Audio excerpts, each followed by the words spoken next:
So I wanted to jump on here and give you guys a quick unboxing of the brand new 4K Ultra HD release of Wes Craven's The Hills Have Eyes from Arrow Video. But right before we get to unboxing this thing, I want to go ahead and say up front, if you own the previous limited edition Blu-ray version of The Hills Have Eyes from Arrow Video, then you're basically getting the exact same thing. It's cool. Now, I will explain. It's the exact same thing, but you're not getting a Blu-ray disc. It's just the 4K disc. So if you want to pick this up, make sure you want, or should I say, make sure you are capable of watching this in HD or 4K, I should say, because some people might pick this up and expect the Blu-ray disc to be in there, and it's not. If you want the Blu-ray, you got to go get this or get the standard version. And I'm sure later on there could be a standard version of this on 4K, as they did that with the Near Dark release, or is it not Near Dark? My bad, Pitch Black. Yeah, Pitch Black, not Near Dark. But nonetheless, this is here on 4K. And when it comes to The Hills Have Eyes, I've basically been following this movie since I started collecting. I started with the Anchor Bay DVD, and then the Image Entertainment Blu-ray came out, and I think it was a disaster. And I thought there was like no way this movie could look good until I seen the Arrow Blu-ray. So if you're wanting to know real quick and up front, is it an upgrade? Yes, it is. And I didn't think it could get any better than the Blu-ray from Arrow Video, but the 4K release does in fact add even more depth, clarity, and it's just awesome look. So yes, these movies are worth the upgrade. Even if it looks so good, sometimes it kind of lets the rabbit out of the hat a little early with the effects and stuff. But nonetheless, if you've not seen this, it tells the timeless tale of a family in an RV that is on their way, I believe, to California, and they take a detour and get lost in the desert while these mutated, inbred family people hunt them down. And like this, like I said, this is Wes Craven's, came out right after, I think, Last House on the Left. It's a good bridge between Last House on the Left and Nightmare on Elm Street, personally, I think. There is what you get with this release. Brand new 4K restoration of the film. A bunch of other cool stuff.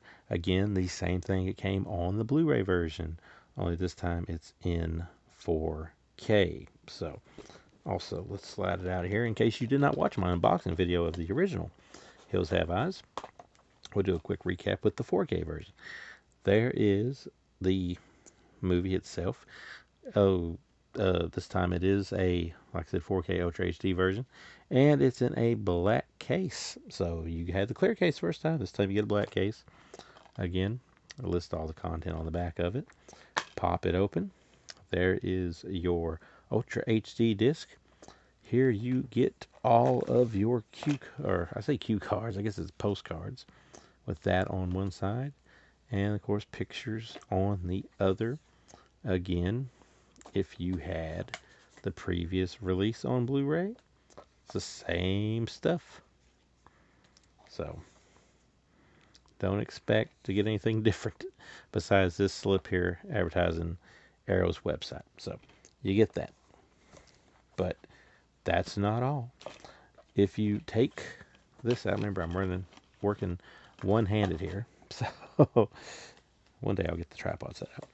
If you slide this out, hopefully gingerly and a little more peace than I am here, you get the original poster there for the movie, same as you got with the other version.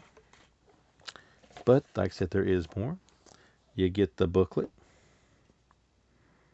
some really cool stuff in there about the film, essays and whatnot, very much worth owning. And of course you get the fold out poster with the new art and the original art, depending which side you want to use. As a matter of fact, I will pause for the cause and I will unravel this.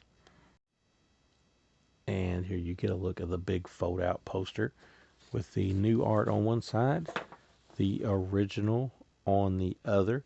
All in all, if you did not own the Blu-ray version of this, the 4K version is definitely worth picking up. And if you owned it before, I'd say it's worth upgrading, unless you want to wait and see if they come out with a standard version later on, which, I mean, there's obviously no guarantee that they will. But the movie does look great, even better than it did on the Blu-ray. And is it okay? Let's be honest. Is it a 100% amazing upgrade from the Blu-ray? No, but there is differences, and if you do spot the differences in 4K and you do appreciate the whole thing you get with the high dynamic range and all that, then you will notice the difference, especially if you're being outside and the mountain settings and all that cool stuff. So, and that, in fact, it is a really good movie with a lot of gore, and it's kind of hardcore, especially for its time. But nonetheless, this is available, I believe, now from Arrow Video, and it's pretty awesome. The movie itself, I would probably give a 3.5 to 4 out of 5. Probably a 4. It's one of my. It's a movie that I like. I don't necessarily like it as much as I do like his stuff, like Nightmare on Elm Street, obviously. But it is a movie that I do watch quite often, believe it or not. And if you haven't seen it, then it's about time you do.